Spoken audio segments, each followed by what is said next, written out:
Thank you, Albert. Thank you, Petra, for inviting us. It's a pleasure to be here. It's also very humbling to be here, seeing the amazing things you guys do, especially the previous sessions before this.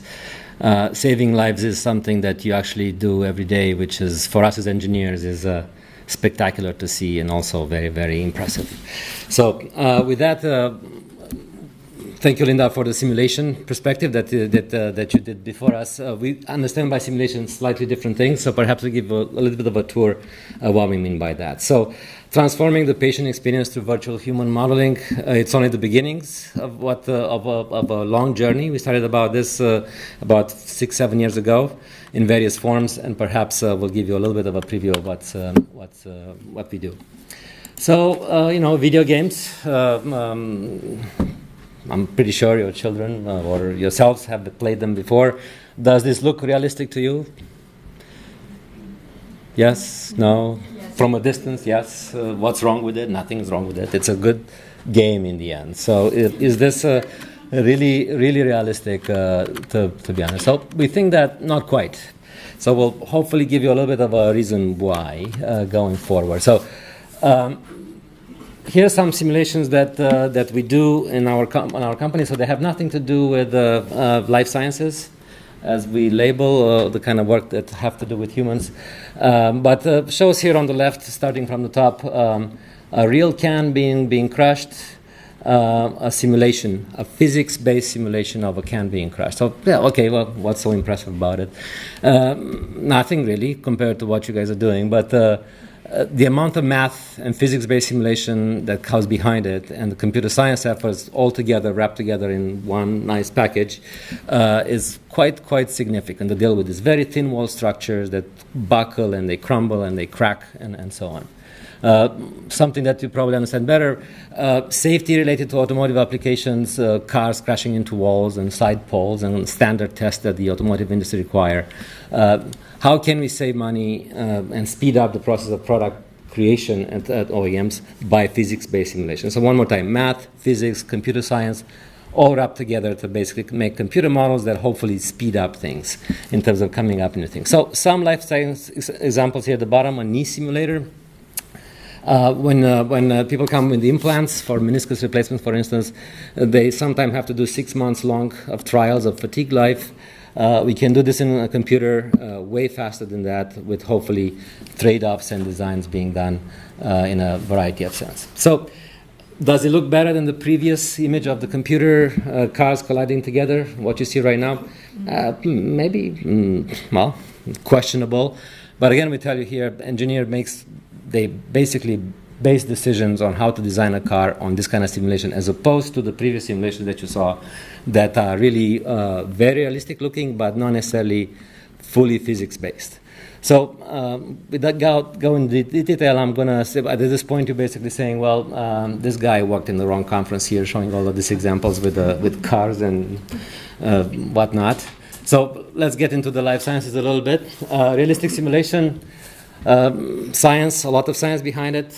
We have a lot of mathematicians and physics-based PhDs here in Johnston, Rhode Island, just 6 miles away from here. There's a collection about 120 PhDs working on math and physics formulations and computer science formulations for this physics here. So fluid mechanics, structural, electromagnetics, but cellular models, molecular dynamics, physiology, all working together. How do we know this is not just cartoons? We always compare to experimental test data of whatever sort. We do have collaborations with Brown University that are fairly significant, and in the past a fair amount of engagement as far as physiology and other type of metrics. So what you see here is a realistic rendering of a heart model that we have on a platform, on a Z-Space platform that allows you to cross-section in a virtual reality type sense, in a three-dimensional sense that gives you a three-dimensional perspective of what can happen. The company is very large. I'm not going to go into that. Many people, many partners, many nationalities all over the globe. Our purpose as a company, harmonizing product, nature, and life. You know, a grand statement. In a way, we're working every day, again, through mathematical and scientific means to make that happen and help companies build better products and help improving quality of life one bit at a time. So coming back to this kind of aspects, how can we work on things together a little bit better? So what we show in the top examples, I already showed the knee simulator on the top left here, comparison, physical tests, and the numerical model. What you see here is a comparison between a nitinol stent, deployment, real physical life, and computational model. We have been working on this for many years. In a way, we are the de facto standard in terms of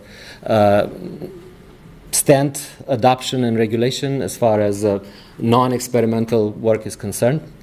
On the top right, electromagnetics-related work, virtual MRIs, virtual scans, in terms of assessing what a scan will produce before a scan happens. On the bottom left, musculoskeletal type models that basically shows here an individual with a fairly simplified but still realistic computing forces in the joints and muscles and so on of daily activities, dental implants, stent deployment here in the middle with tissue on the artery being squished. We have a variety of sophisticated and fairly quite realistic models for tissue representations that we can employ. Interaction with devices such as watches and other electronic devices that have to do with the compliance against the FDA regulations. We're not doing this out of context. We do abide with the regulatory bodies, computer models for patients, population modeling methods, and virtual clinical trials, something that we work with FDA on. So simulation in a context that perhaps someday will be an integral part of regulatory decisions that are done by governmental type bodies. So a few years ago, we started on, can we do a model like this that's actually realistic, useful to researchers first, useful to clinicians down the road. So very briefly, in a few minutes, why model a human heart? Improving cardiovascular care must involve better understanding of dysfunction, device-heart interaction, things that sometimes you cannot measure. So we often use in a variety of industries, including life sciences, for things that experimentalists cannot do, number one, and because it's really, really hard to measure or impossible to measure. So you can get insight of what's going on at scales that you're not able to otherwise measure with a physical device. Or to speed up the process of, before you run an experiment, you design this computer model, and then you design an experiment based on that to save up time and not waste money and time on physical setups of whatever sort. Heart disease, leading cause of death. So we thought that we would start with the heart. So for that matter, we kicked off this Leading Heart project with a mission to advance development of safe and effective cardiovascular products and treatments, uniting engineering, scientific, and biomedical experts. This is not a statement that we came up for the purpose of this conference. This is something that we put up together 8 years ago, 7 years ago or so. So with that, we've created a consortium, a body that includes on the top left a lot of researchers from a lot of universities. We're not going to go over them here, but also industries on the right. You can see a variety of players on the right, and but also regulatory bodies, like I mentioned, FDA on the bottom right. Well, history started in 2013 with a very simplistic model here at the bottom left, nothing that looks like a heart, this box with the 4 regions that basically looks at the ventricles and atriums. We've had a first beating heart a year later and added various models, electromechanical network models, and electrophysiology models that I'll walk you in a second on what those are. So living heart model, LHM, multiphysics is an interaction of a variety of physics from what we refer to as structural mechanics to model the tissue in the heart with the various layers and the muscular layers and activation layers in the heart. Fluidic, obviously, very important, blood flow through the valves and through the arteries and veins coming in and out of the heart, but also an electrical system for the stimuli that cause muscular contraction. So all of that is included in the model. We believe it's probably the world-leading model that exists in the world. On top of that, looking at multi-scale aspects from scales that are way below the heart scale in terms of dimensions, cellular ionic mechanisms that have to do with ionic channels, potassium, calcium, and sodium channel across the plasma membrane, drive electrical impulses and generate that in the end through the muscular activity generate the heartbeat. Driven at the bottom by molecular biochemical reactions that and metabolic pathways that are being modeled in a unified type sense. So this shows a comparison on the left, an imaging video, and on the right a simulation video. Are they identical? Probably not. They do not correspond to the same geometry to start with. They're slightly different, so that's why part of the reason it has to do with that. Meaning this patient on the left was different from the patient that we did the model from on the right. But you get a sense that the realism of the simulation is quite there. So we work with clinicians and so on to assess the realism of the model as these models as we progress with the quality of this model. So design and optimization, so some goals. 3D printing, surgical planning, part aspects like Albert showed a little earlier. Medical image diagnostics, CV disease modeling and treatment efficiency. Those are part of the machine learning and drug safety. Part of the buckets are where we try to play to see if this kind of models would be useful for researchers first and then in clinicians next. So for instance, in drug safety, drug-induced arrhythmia, implement new cellular electrophysiology. We did implement a electrophysiology model. The way we work about it, we look first at what happens in a cell from a mathematical modeling perspective. We basically conclude after a lot of work that this is good, so that takes a fair amount of development.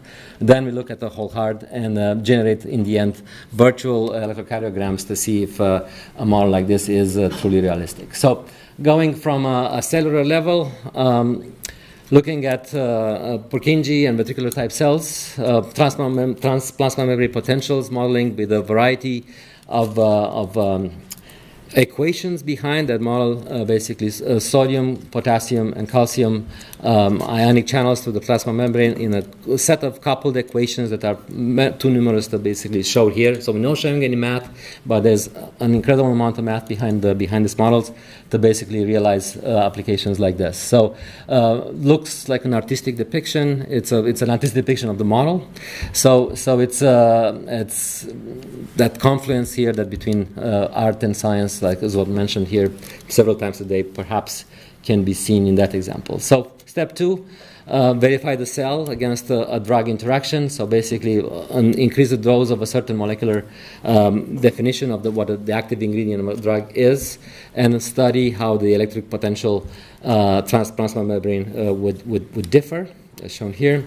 And the next step is, once we validate what we think against patch clamping type techniques, measurements that what we model at cellular level is rather correct, then we move to full models, like what would happen in a full model. So we do sensitivity studies such as no drug, periodic excitation, sinus rhythm with little risk from a clinician perspective.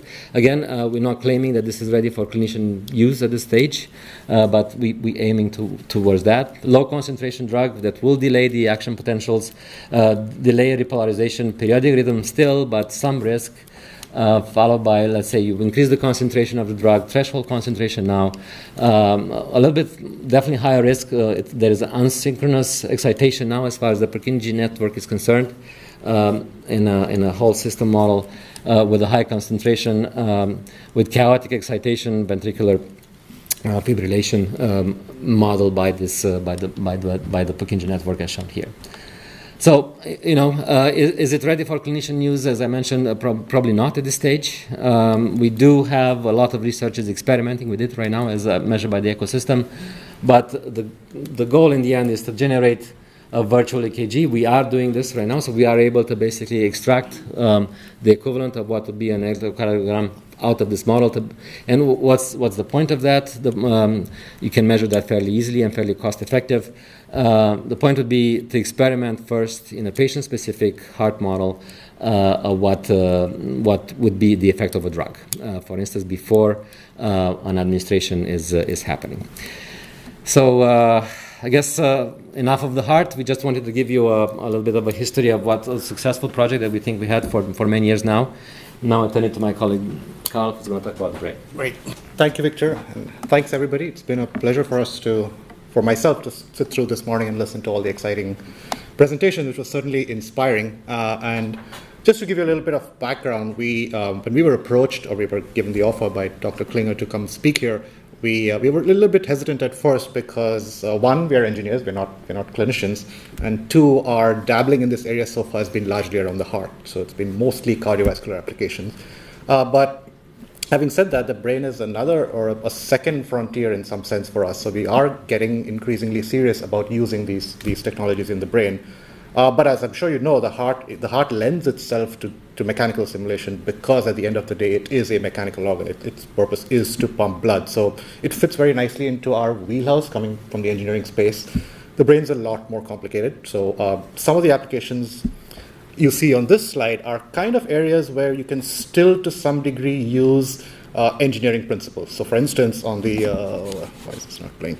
In this one over here, this was a case we did with collaborators at Stanford, where the idea was if you do have kind of pressure buildups in the brain, like we saw a lot about this morning, and you need to go in and do a craniectomy, this kind of simulation provides guidance for what sections should be removed, to what degree, and where in position, such that you don't end up with excessive axonal strains that might lead to long-term brain damage in the future. So kind of using simulation to in some sense provide some guidance to a clinician as to what, in this specific patient, what would be the best approach to do. And again, it's a recommendation. It's certainly not the only way forward.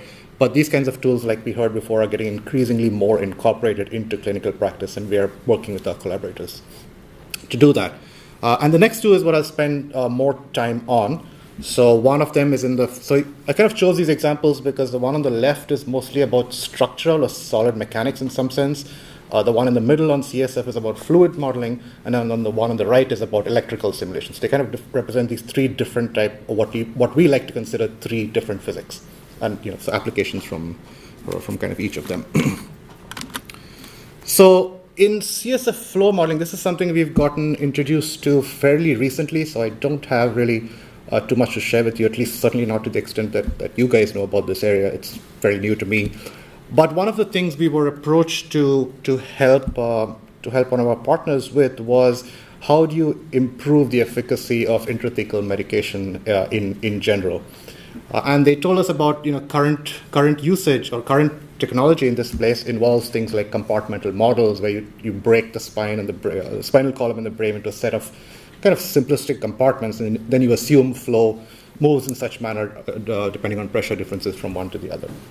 And they felt this was not really realistic, or it was not allowing treatments to be as efficacious as they could be. And so they therefore saw they were familiar with the work we'd done with the heart model, and they said, can you guys help us use approaches like that, but now to the flow problem? And in particular, the things that they wanted to represent more accurately was firstly the patient anatomy. So rather than just saying the spine is just a link of compartments, can we actually consider the actual 3D anatomy of the patient? So a more realistic representation of the spine, the brain, and so on. The second question was then, if we do that, can we represent the complexity of the fluid motion itself? So it's not just a simple flow going from one place to another and coming back in a closed loop. It involves things like diffusion of the drug within the CSF flow. It might involve fluid structure interaction between the flow and the surrounding channel. And then there's a whole other range of complexities, like how much does the drug diffuse or drain out from the tissue? Where does that end up? how do things like the heart and the lungs, influence the system and so on. And finally, after having all this knowledge, how can we really make it personalized so we can guide clinicians into administering these kinds of medications in the clinic? And so really what we're trying to do at this point, and like I said, this is at the very beginning, is firstly develop these type of anatomical models of the cerebrospinal fluid system, including more sophisticated links such as the connection between CSF flow and the vasculature and so on.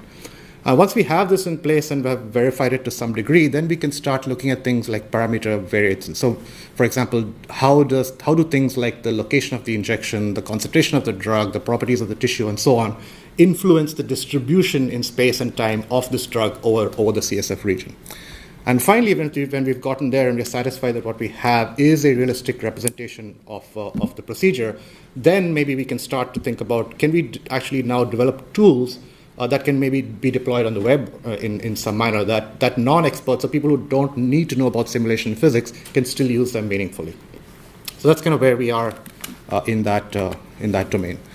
So with that, then I'll flip to another problem that I've personally been involved in and spend some time telling you about this and conclude on this topic.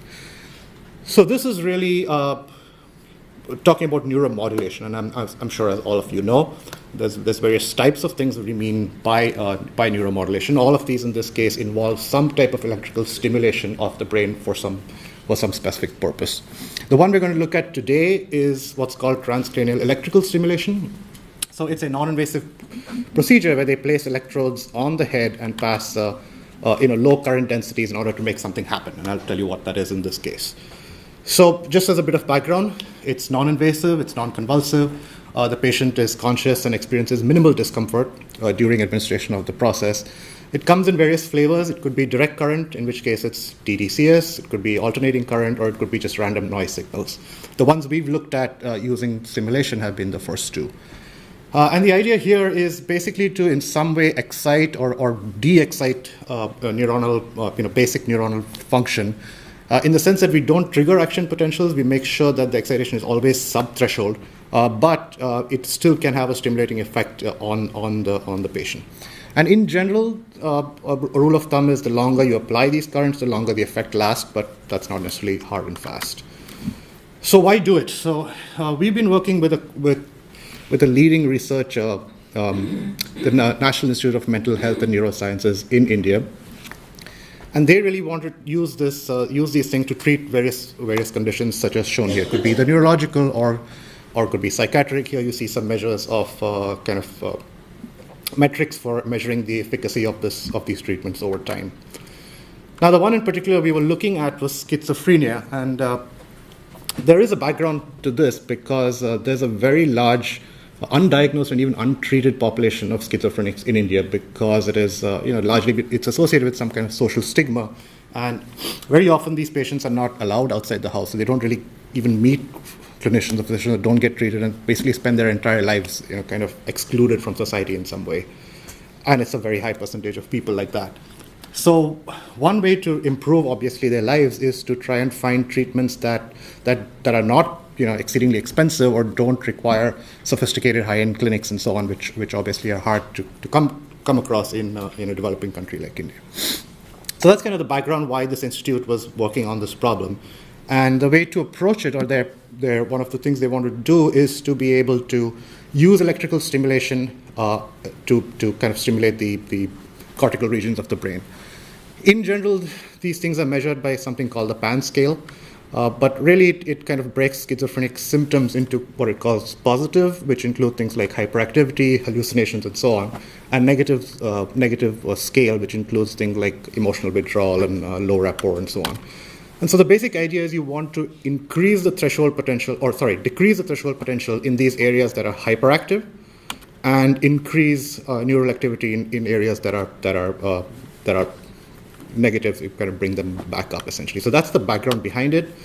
These are the brain regions implicated in the disease itself. Again, positive and negative symptoms. And here's what the clinical procedure looks like. So that you have a very simple battery-driven system that provides very low amplitude currents in the milliampere range. So you feel a slightly tingling sensation, but not more than that. And they're placed over these regions, I believe, for 20 minutes to a half hour for a period about a week. And then, as you saw in the earlier chart, these symptoms are estimated to last for a few weeks, and then you come back for a follow-up treatment. So why did they come to us?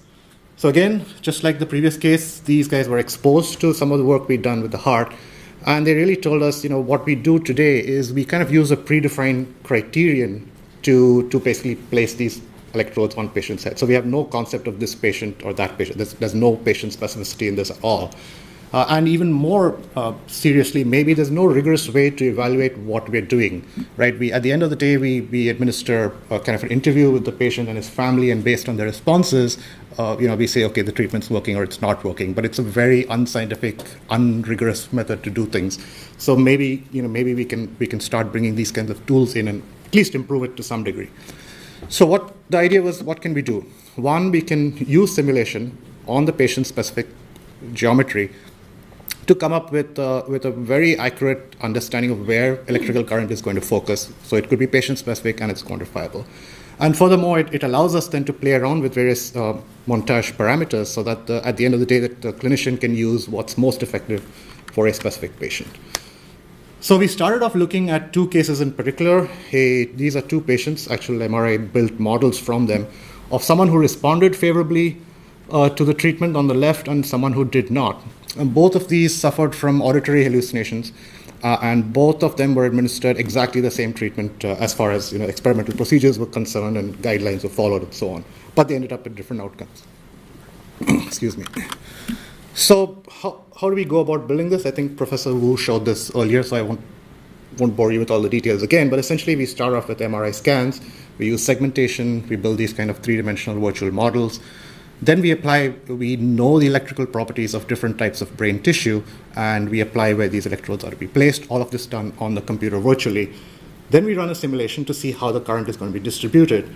And what we can also do then is kind of import those simulation results back into MRI space. So now neurologists who are not familiar with this type of technology can still look at these results in a frame that makes sense to them, and then use that for decision making. So that's the basic procedure. Just to give you an example of what these kind of look like, here we're looking at the electrical potential gradient, which is basically a measure of current density induced by these electrodes on the gray matter of both these subjects here. And we can see essentially that the geometry or the topography, I'm not sure what the medical term is, but basically the distribution of these gyri and sulci do have a strong effect on where current is going to be focused, even for the same electrode placement. Because the CSF tends to have a little bit better electrical conductivity than the base tissue, and of course the fiber orientation also plays a difference. So those are things that we now know might have a role in addition to various other factors, but at least we can start building from this basis. So this was initial work done with direct current, and one limitation with direct current is it can only be used for kind of very superficial or cortical type treatment, because you still want to maintain the current at a low amplitude. So you can certainly penetrate deeper in the brain by using higher currents, but then you might damage tissues superior to that and so on. So at the same time we were doing this, a group out of Harvard, MIT, here fairly close by here, was published a paper on using alternating current, using two different sources of current to which they believe, or at least they showed in some, I think in the rat brain or something like that, was able to stimulate deeper regions in the brain. And so we started experimenting with that as well. And here you can see some early simulation results of using two different electrodes at two different frequencies, such that you can focus stimulation on much deeper brain regions, but without affecting regions surrounding them, which is a very interesting idea. And again, clinically, I don't know how feasible or practical or realistic that might be, but certainly the results they were showing can be mimicked or can be simulated, as you see here. And so really what we're in the process of doing at this point is putting this all together in what we call kind of a workflow. So this is something that we're trying to automate and deploy at clinical sites. So maybe a time will come when everybody entering the clinic can have an assessment like this before anything is done to them. And hopefully this becomes just a part of the procedure where we can go through all these different steps. Okay, and I'd like to conclude then on this last slide, just to give you a sense that our vision at the end of the day is to kind of bring this type of modeling and simulation approach across medicine. So we are focusing on areas that, one, have demand right now. Our customers are asking for things like cardiological solutions, neurology, and so on. But certainly, we've been used a lot for orthopedics, like Victor talked about earlier. And over time, hopefully, we can expand this approach to, the larger field of medicine in general. And so you see here the kinds of things we're looking at. And again, it's this type of multi-scale approach where we try to understand things maybe at an organ level and then at a population level. But obviously, you also have to go down to the molecular level. And so, it's an immense challenge, but we feel we've taken the first steps to kind of get there. And with that, I'd like to conclude. Thank you very much.